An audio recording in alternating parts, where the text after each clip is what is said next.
오늘도 박빙입니다. 어제에 이어 오늘도 대선을 불과 열흘 앞둔 시점에서 김문수 후보와 이재명 후보의 기억차가 오차 범위 내로 좁혀졌습니다. 이번에는 펜앤드마이크가 의뢰한 여론조사 공정의 조사 결과입니다. 이재명 45.5%, 김문수 41.1%, 단 4.4%포인트 차이. 민심과 표심은 분명 이재명에게 경고의 메시지를 보내고 있으며, 그리고 동시에 보수파 진영에게는 마지막 기회의 신호탄이 쏘아 올려지고 있습니다.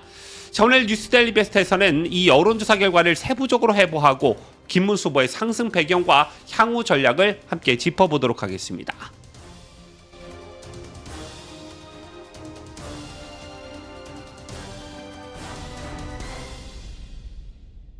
시청자 여러분 안녕하십니까? 뉴스데일리 베스트 민앵커입니다. 자, 오늘 펜앤드마이크가 여론조사 공정에 의뢰해 전국 성인 남녀 1,007명을 대상으로 실시한 대선 여론조사 결과가 발표됐습니다. 결과는 충격적입니다. 그리고 매우 고무적입니다. 이재명 후보 45.5%, 김문수 후보 41.1%, 오차 범위는 플러스 마이너스 3.1%포인트, 즉 두 사람의 지지율 격차는 정확히 4.4%포인트로 처음으로 펜앤드마이크 조사에서도 오차 범위 내 접전이 나타난 것입니다. 직전 조사에선 두 후보 간 차이가 7%포인트였지만 불과 며칠 만에 격차가 2.6%포인트나 줄어든 것입니다. 민심이 흔들리고 있다는 뚜렷한 신호이자 김문수의 상승세가 예사롭지 않다라는 것인데요. 이번 여론조사에서 주목할 점은 김문수 후보의 지지율은 상승, 이재명 후보는 하락했다는 점입니다.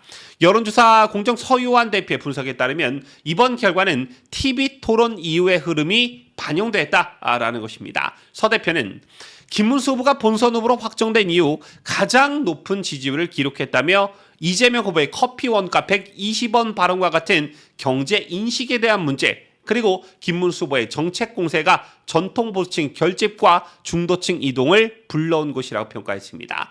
특히 세부 지표를 보면 흐름은 더 뚜렷합니다. 지역별 지지율에서는 TK 대구 경북에서 김문수 후보가 56.6%, PK 부산 울산 경남에서 48.9%를 기록하면서 이재명 후보를 큰 폭으로 앞섰습니다.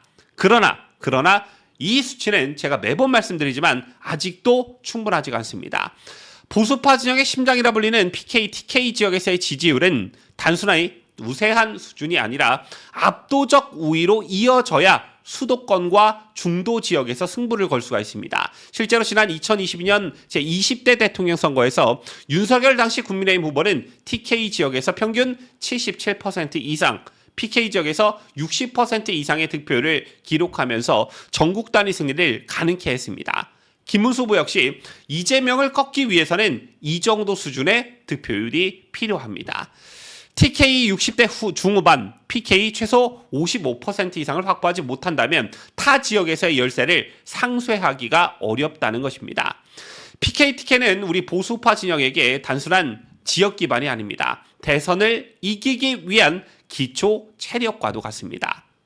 그런가 하면 강원 제주에서는 김문수 후보가 53.1%로 과반을 넘기며 비교적 안정적 흐름을 보이고 있습니다. 반면 광주 전남북에서는 여전히 이재명이 59.6%로 강세입니다. 또한 수도권에서는 아직 열세이지만 서울 이재명 43.1%, 김문수 39%에서는 그 격차가 점점 줄어들고 있고, 경기 인천에서는 여전히 열세입니다. 이재명 50.6%, 김문수 36.8%입니다. 하지만 수도권은 선거 막판에 흐름이 뒤바뀌는 경향이 강한 지역이기 때문에 좀 기대를 할 필요가 있겠고요. 자, 그리고 연령별 지지율에서는 눈에 띄는 반전이 있습니다. 30대에서 김문수 후보가 41.6%를 기록, 이재명 후보의 40.7%를 앞질렀습니다. 60대 김문수 49.6, 이재명 45.5와 70대 이상 김문수 65.1, 이재명 29.3에서는 압도적 우위를 보이고 있습니다. 반면 40대는 여전히 이재명의 절대 지지층으로 남아 있습니다. 그러나 40대 유권자의 일부는 흔들릴 수 있는 중간층들도 포함하고 있기 때문에 선거 막판 메시지에 따라 이동 가능성이 있고, 무엇보다 투표율이 낮은 층이 바로 40대이죠. 자, 그리고 지지 정당별 분석도 중요한데요. 민주당 지지층은 96.2%가 이재명을 지지했고 국민의힘 지지층 중 92.1%가 김문수를 지지했습니다. 즉 양쪽 진영의 결집이 거의 정점에 이르렀다는 것인데요. 그렇다면 주목할 부분은 소위 중도층으로 불리는 무당층이겠지요. 지지 정당이 없다고 응답한 층에서 김문수 후보는 40.1%를 얻은 반면 이재명은 23.5%에 그쳤습니다. 이는 중도 무당층의 흐름이 김문수 쪽으로 확실히 이동하고 있다, 선회하고 있다는 명확한 신호로 이재명의 중도층 이탈이 김문수 쪽으로 이동하고 있다는 것을 여실히 보여주고 있습니다. 결국 이번 조사는 김문수 후보의 전략적 공세가 효과를 거두고 있음을 보여줍니다. 국회의원 정수 감축 공약은 정치 혐오를 넘어 실질적 개혁 의지를 상징하며 중도층에게 강하게 어필하고 있고요. 여기에 더해 첫 TV 토론에서 김문수 후보는 안정감과 메시지의 선명성을 동시에 보여줬고 이재명은 호텔 경제학, 커피 120원 같은 실언으로 자책골을 연달아 기록했습니다. 무엇보다 투표율이 가까워질수록 유권자들의 머릿속에 자리 잡는 생각은 이재명이 대통령이 되어도 되는가? 괜찮냐 이거? 라는 근본적인 물음일 것입니다. 초반에는 정치구도, 정당 지지로 투표 성향이 결정되지만 막판에는 결국 후보 한 사람의 자질과 위험성에 대한 직관적 판단이 작동하게 됩니다. 많은 유권자들이 이재명을 바라보며 이 사람에게 나라를 맡겨도 되는가? 혹시라도 이 사람이 대통령이 되면 나라가 무너지진 않을까라는 강렬한 불안감을 느끼고 있다는 분석도 있습니다. 경제와 안보, 외교와 국민통합의 관점에서 이재명이 보여준 언행들은 신뢰보다 불안을 자아냈고 바로 그 불안이 표심을 흔들고 있다라는 것입니다. 따라서 김문수 후보가 다수 여론조사에서 40%대 초반의 지지율을 안정적으로 획득하면 판세를 뒤집을 수 있다는 주장이 설득력을 얻고 있는 것입니다. 정치권에서는 오늘 오후 8시부터 진행될 대선 후보 2차 토론회가 분수령이 될 것이라는 관측이 주류를 이루고 있는데요. 김문수 후보가 이재명 후보의 아킬레스건인 포퓰리즘을 집중적으로 공략하는 것이 유효한 전략이 될 수 있다는 분석이 제기되고 있습니다. 실제로 이재명은 어제 자신의 페이스북에서 기본사회를 위한 국가전담기구를 설치하고 민관협력체계를 구축하겠다라고 밝혔습니다. 2차 토론을 앞두고 자신의 전매 특허인 기본 시리즈를 다시 들고 나온 것입니다. 이재명은 기본사회는 단편적인 복지정책이나 소득분배에 머무르지 않는다라며 헌법에 명시된 국민의 모든 권리를 최대한 실현하고 국가와 사회가 함께 책임지는 기본사회를 열어가겠다라고 했습니다. 하지만 이른바 기본사회는 국가가 사실상 국민의 삶 전체를 책임지겠다는 개념으로 다수 경제학자들로부터 전형적인 포퓰리즘이자 사실상 사회주의적 발상이라는 비판을 받아왔습니다.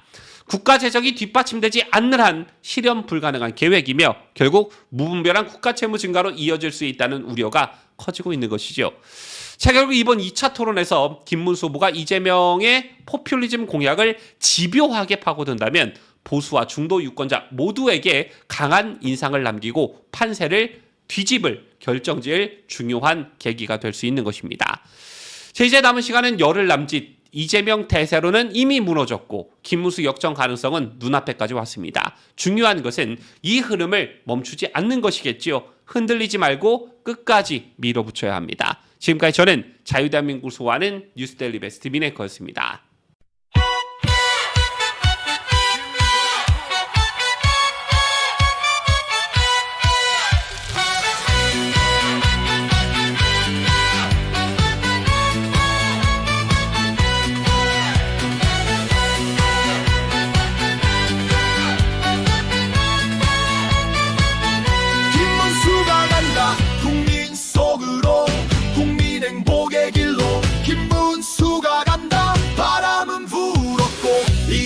결판이다. 흔들린 나라에 힘이 돼줄 사람. 자유의 외침은 더 이상 밀어선 안 돼. 자유의 깃발 들고 김문수가 간다. 김문수가 간다. 나라를 살려 거짓을 깨고 희망을 세워 김문수가 간다. 미래를 위해 국민 속 경제도 무너지고 안보도 위태롭다. 그들은 절대로 안 돼.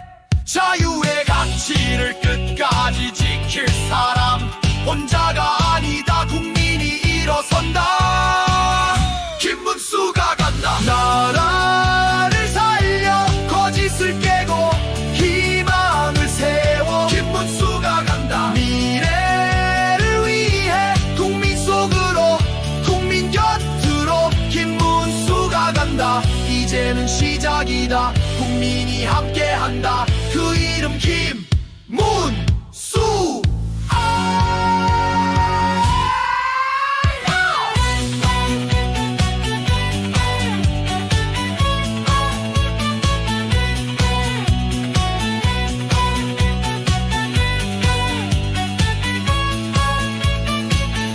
김문수가